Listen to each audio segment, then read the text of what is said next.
Fils et filles du bon Dieu, Molo Samba de grâce et de bénédiction en tout un chacun de vous pour ce mardi de la 8e semaine du temps ordinaire, année liturgique B. D'abord la première lecture, 1 Pierre 1, 10 à 16. Le salut gratuit et l'appel à la sainteté. Par sa passion, le Christ est entré dans sa gloire et a sauvé les hommes et les femmes, fils et filles du bon Dieu.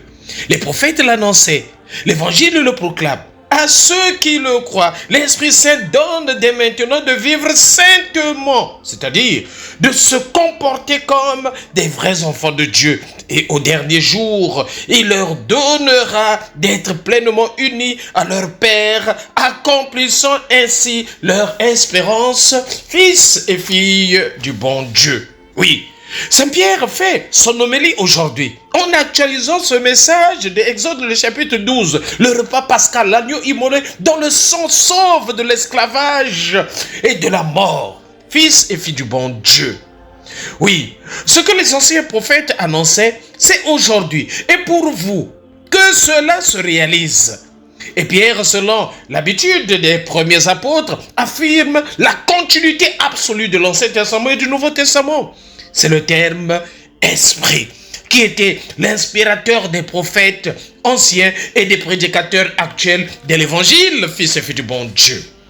Saint Pierre continue en disant « Tenez donc votre esprit en éveil comme des serviteurs qui resserrent leur ceinture. » Fils et filles du bon Dieu. Réveille-toi, toi qui dors. Il y a des chrétiens qui dorment, qui n'ont plus d'espérance, qui n'ont plus le goût de vivre. Il y a des chrétiens qui s'ennuient, qui sont dans le laisser-aller, qui sont dans la passivité. Non, fils et filles du bon Dieu, réveille-toi. C'est par notre propre esprit, en éveil, que nous pouvons capter l'esprit, fils et filles du bon Dieu. Le chrétien est d'abord cela.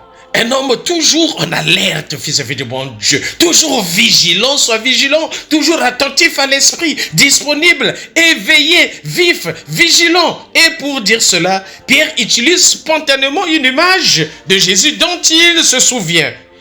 Ayez vos reins sains et vos lampes allumées. Oui, comme le serviteur, toujours prêt à l'action.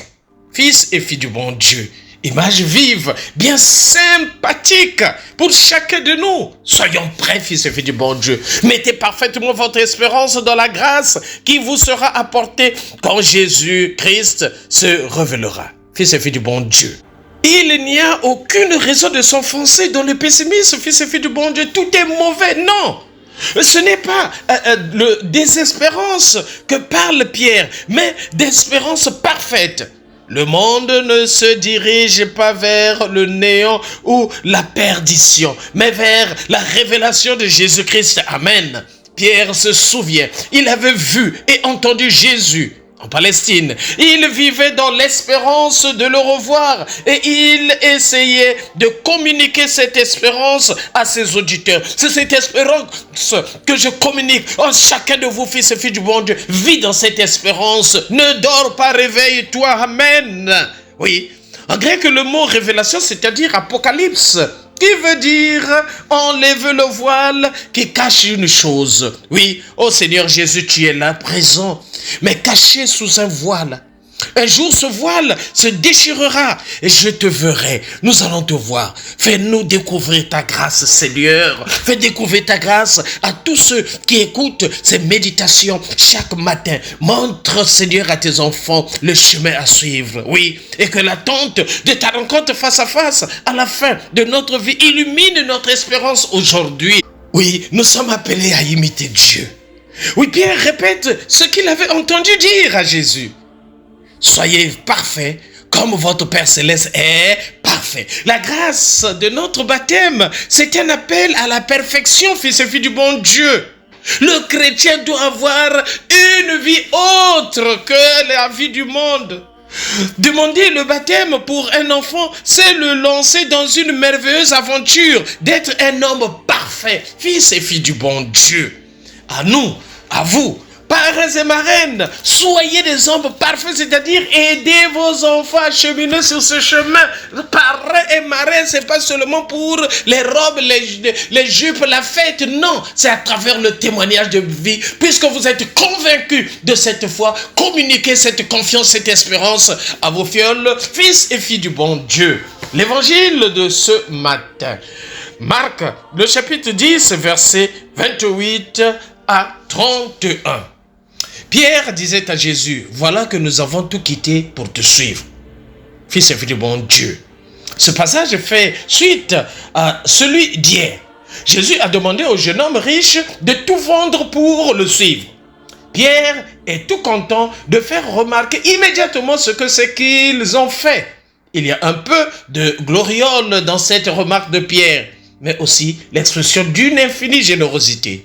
Jésus déclara, « Vraiment, je vous le dis, personne n'aura quitté à cause de moi et de l'évangile telle ou telle chose, telle ou telle appartenance, sans recevoir une maison, des frères, des sœurs, une mère, un père, des enfants ou une terre, sans qu'ils reçoivent en ce temps déjà le centuple, la récompense, fils et filles du bon Dieu. » Oui, Jésus a prouvé par toute sa vie qu'il était intelligent, sain, équilibré, humble. Il faut donc admettre qu'il avait une conscience lucide et précise du rôle qu'il allait jouer dans l'histoire de l'humanité. Oui, fils et filles du bon Dieu, des millions d'hommes et de femmes, depuis des années, ont tout quitté à cause du Seigneur pour annoncer la bonne nouvelle. Les missionnaires sont venus ici au Gabon avec Monseigneur Bessieux, qui était spiritain, sont venus ici annoncer la bonne nouvelle. Ils ont quitté, ils ont tout abandonné. Fils et filles du bon Dieu, le voyage avant c'était difficile. Il fallait faire des mois dans des bateaux, fils et filles du bon Dieu, pour venir annoncer la bonne nouvelle. Et beaucoup de missionnaires continuent aujourd'hui à annoncer la bonne nouvelle. Et toi aussi, sois missionnaire là où tu es, fils et filles du bon Dieu, pour recevoir la récompense du Seigneur. Alléluia, amen. Renoncer à beaucoup de choses pour Jésus, ce n'est pas renoncer au bonheur. Jésus promet que ceux qui le suivront seront des gens comblés. Dès ici-bas, sois comblé parce que tu suis le Seigneur, fils et fille du bon Dieu. Sois dans la joie parce que tu es avec Jésus-Christ. Oui, on reçoit 100 fois plus que ce que l'on abandonne, dit Jésus. On reçoit, c'est toute une famille. Aujourd'hui, nous sommes là en tant que missionnaires, mais on est chez nous dans l'église, fils et filles du bon Dieu. Tu es chez toi dans l'église, fils et filles du bon Dieu. Tu reçois le bonheur donné par le Seigneur lui-même. Oui, le bonheur promis. Ce centuple promis, cette plénitude de relations, d'amour, ne s'acquiert pas sans souffrance et sans persécution, fils et filles du bon Dieu. On jette les pierres à l'arbre qui porte des fruits. Si tu sens que ta vie est complètement persécutée, nuit et jour, sache-le que tu portes des fruits, amen. Sache-le que tu as de la grâce en toi, amen. Voilà pourquoi on te jette les fruits. On jette les fruits à l'arbre qui porte des fruits. Oui, fils et filles du bon Dieu. Le sens global de cette parole de Jésus est tout de même nettement joyeux. Si nous ne le prouvons pas ainsi, c'est sans doute que nous vivons bien mal l'évangile d'aujourd'hui, fils et filles du bon Dieu. Beaucoup de témoignages historiques nous prouvent que c'est dans ce climat généreux et joyeux qu'ont vécu les premiers chrétiens, les premiers lecteurs de Saint Luc, à Rome par exemple. La récompense, c'est aujourd'hui. La récompense également, c'est pour demain. En définitive, pour qui croit que la vie éternelle n'est pas du baratin. C'est vrai qu'on gagne beaucoup plus. Ce à quoi on renonce, fils et filles du bon Dieu. Beaucoup des premiers seront derniers et des derniers seront des premiers. Oui, beaucoup qui se disent, moi c'est moi je suis le premier, moi je suis intouchable. Fils et filles du bon Dieu, tu ne seras rien. Vis ta vie dans l'humilité, sois TH, c'est-à-dire toujours humble, oui. Celui qui s'abaisse sera élevé. Celui qui se lève, moi, sera abaissé. Oui, fils et filles du bon Dieu, notre monde est faussé. Il faut renverser les valeurs pour voir juste. C'est l'humble qui reçoit des grâces extraordinaires dans sa vie. Soyons humbles, fils et filles du bon Dieu. Et aimons-nous vivants. Et préparons notre ciel en faisant le bien sur la terre. C'était le Père Paul Jess Tounou, depuis la paroisse Saint-Michel de Nkembo. Mais c'est Saint-Michel de la gloire. Là, nous sommes dans l'archidiocèse de Libreville. C'est au Gabon. cette journée, n'oublions pas. Kipe, Yayo et Tokos en tout un chacun de vous. Merci Seigneur.